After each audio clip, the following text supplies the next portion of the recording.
This is Scott Becker with the Becker Business and the Becker Private Equity Podcast. These are seven of the stories that we're following today to kick off the day. First, the markets point up again as earnings decisions for the big tech companies come in pretty well, and as the markets get ready for the Fed to cut rates.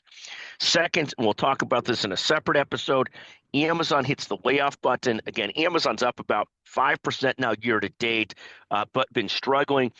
It's going to lay off about 30,000 people, cut about 30,000 jobs. They're sort of going for that Mark Zuckerberg year of efficiency as they try and get tighter and leaner. I think they thought for a while that AWS would carry them just so far that they didn't have to do this, but they're going to do this to try and get their profit margins up and try and make it more profitable. Third, a stock I did not expect to hit it out of the park this year is Wayfair, the furniture retailer, mostly online, but also some retail stores. It jumped 23% yesterday as its revenues climbed to almost $3.1 billion.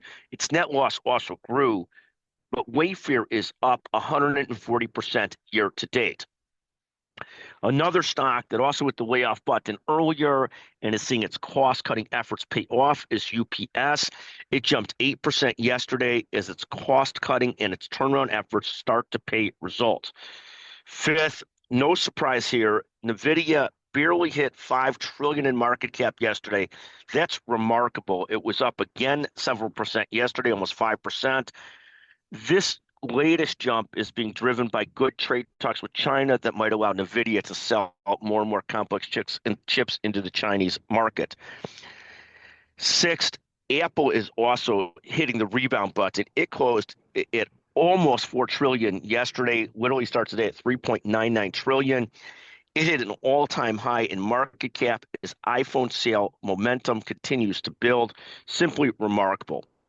Seventh, I'm excited. We've got our Becker's Healthcare CEO Roundtable next week.